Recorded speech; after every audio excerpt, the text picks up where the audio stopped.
My name is Gabriel Mejia. I'm 43 years old. I was born in Loma Linda. My family lived in Idlewild, so that's where I spent my first year and a half. I was a premature baby, and the doctors used to tell my mom, "Don't get used to him. He's not gonna make it." Man, 43 years later, here I am. And now talk about the shoebox. We had a pretty poor upbringing. My bed was a dresser. I got pictures of being in my dad's shoebox, and at night they'd pull the clothes out, make my bed in the dresser, and we grew up with not a lot of money, so my first bed was a shoebox and a dresser. We have pictures of me sleeping in a shoebox and sleeping in the dresser.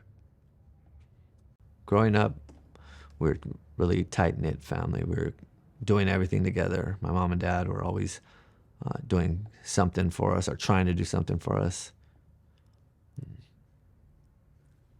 They were always working hard, my mom and dad. That's one thing I can remember as a kid is mom and dad always working, always trying to provide.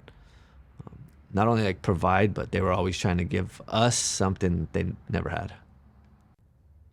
I'm the oldest of 5 boys, and we were close growing up.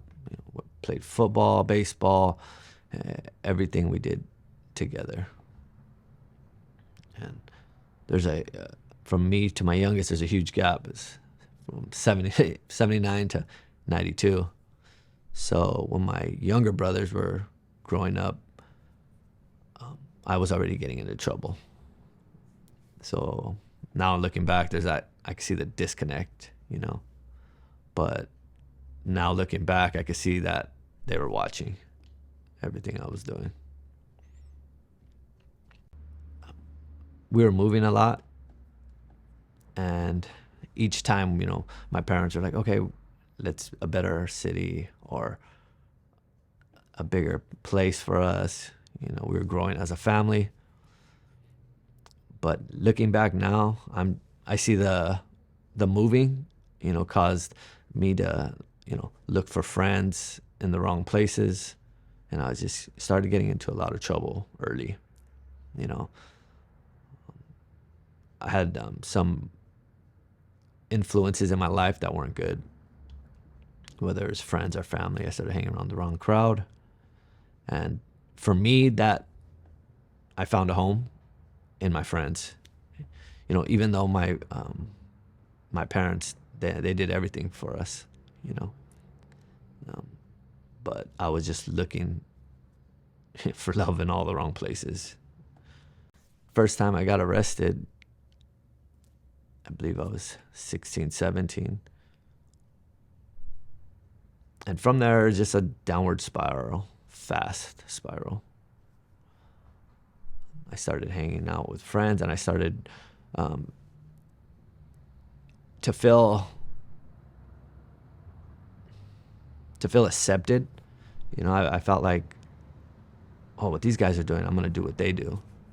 And, I had family too that were kind of involved in that lifestyle. And, so it was like, oh, this is what we do.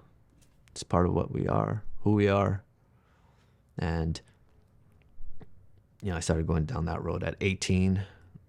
I caught 3 to 4 small cases, did 30 days, 60 days, and 19.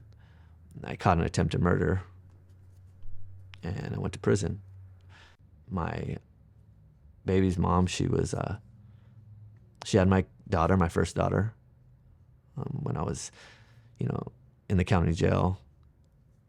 They brought her to see me, and everyone's all like, aren't you happy to see her? Like, look at her, she's so pretty. Look at her. They're just on and on and on and on. And I was just, inside I was just boiling, I stood up. I'm like, why should I be so happy? I'm never coming home. I just slammed the phone down.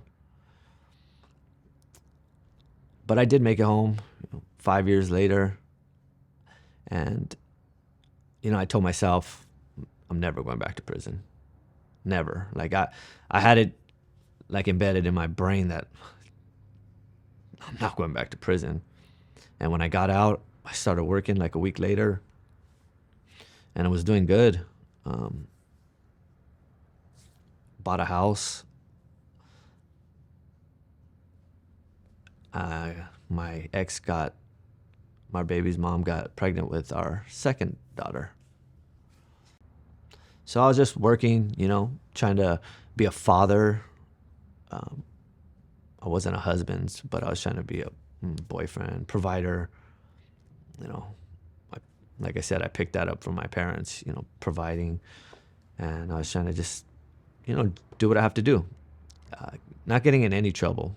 You know, as I was working and just, you know, living life, my youngest brother, Jay, he was shot and killed. And that really flipped our family like upside down. Now there's fighting. People don't get along with each other, pointing fingers, and it was a, you know, hard time. We were trying to run a business, and after that, it was just almost impossible. Like we just couldn't. Like while it was happening, we didn't see what it was doing, but looking back now, it was just we're consumed with like who did it, how, what, you know, and what we knew as our day to day was no longer day to day. You know, work was suffering, family life was suffering. When after he passed, I started taking like, okay, I gotta do this or I gotta do that, right? Uh, this is suffering, so I had to step up and do this and that. But I couldn't maintain, you know, because it was just killing me inside myself, you know. I was fighting with it. The battle I was fighting inside was like, I just want to know who did it, and I wanted to deal with it myself, you know. And then I see my two kids, my two daughters, my girlfriend. I'm just like fighting, you know, fighting it with myself, like I'm providing for them. They need me. Um, they depend on me, you know. But and then there was a cop that was talking to my mom, and he's like, hey, well, I just come to tell you that they're taking me off the case. And my mom was like super heartbroken.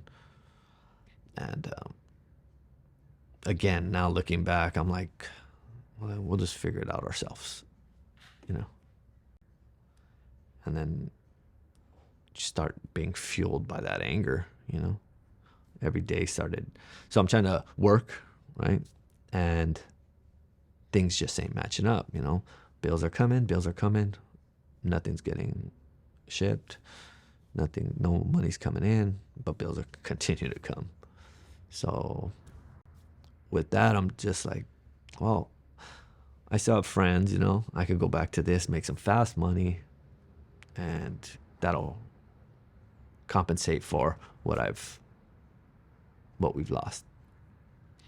And then I started using, and that was another downhill spiral. And from there, lost the business, sold the home, moved in with my parents, with my wife, kids. And the addiction just got me. But at the same time that addiction got me, it fueled that hatred and that revenge fire. Even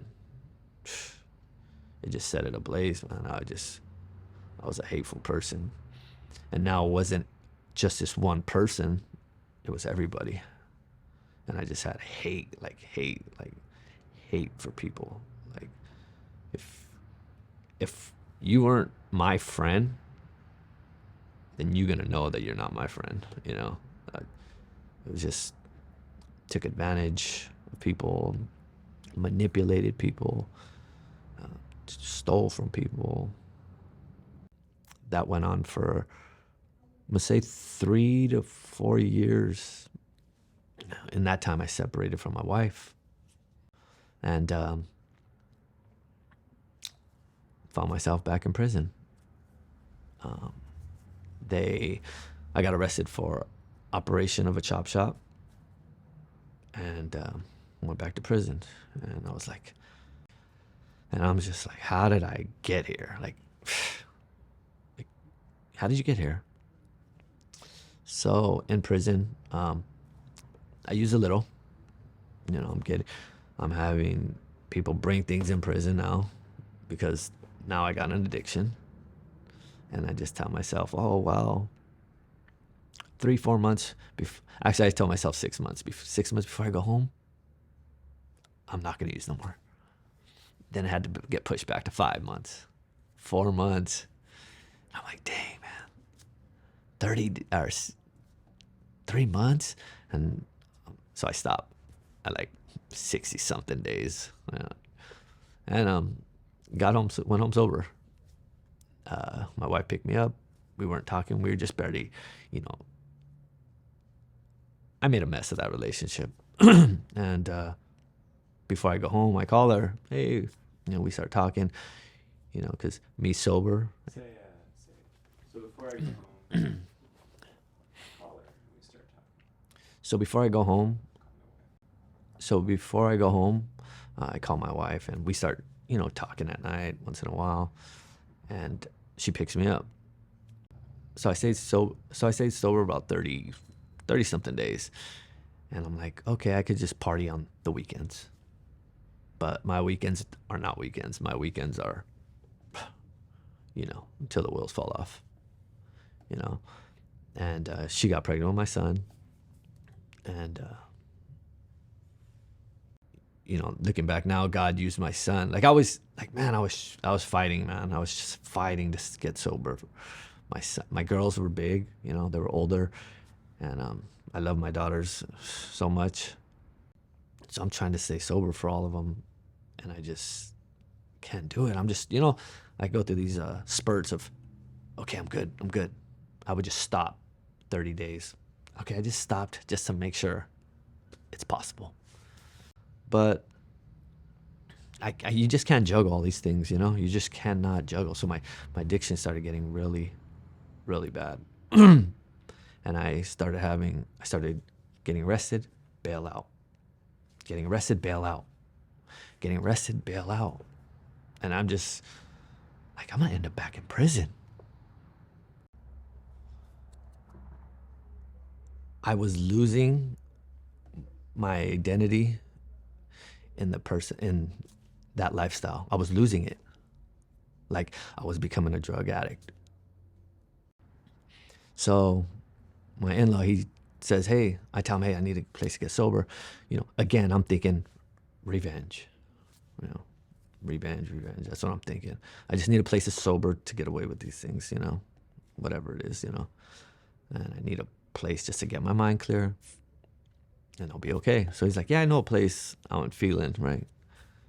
God's Ranch. I'm like, I don't care what it's called. Just, So it took me like 2 to 3 weeks to get there finally, because I'm like, hey, tonight. All right, yeah. Then I ghost him. So he takes me out there to Phelan, and I go out there, and we pull up, they open the gate, and I'm just like, what's this, The people there, I was like, wait, what's going on? Like, this is not what I'm signing up for. So I'm there about a week, and I'm like, yeah, I got to get out of here.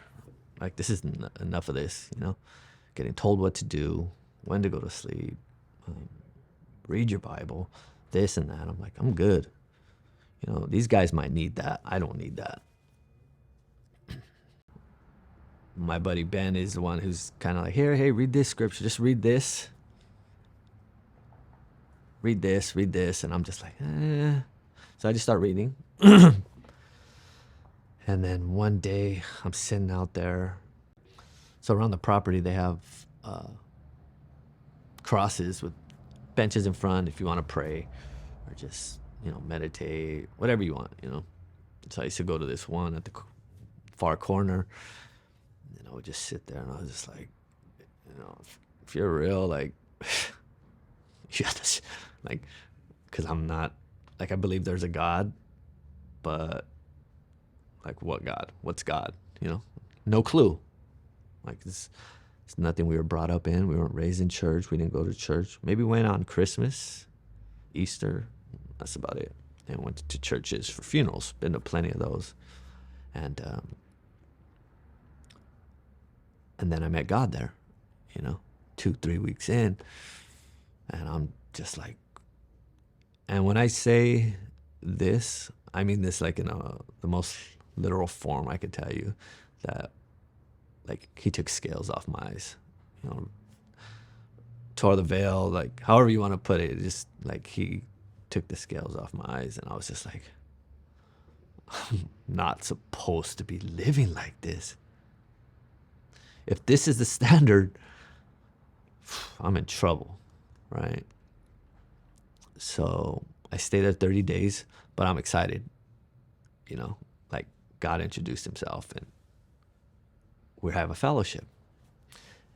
So 30 days later, I'm home, and I don't go home. I go to my wife's, and we start, going to church, and trying to make things work. But there's a lot of things have transpired, So this was so new to me. We're talking 30 days of,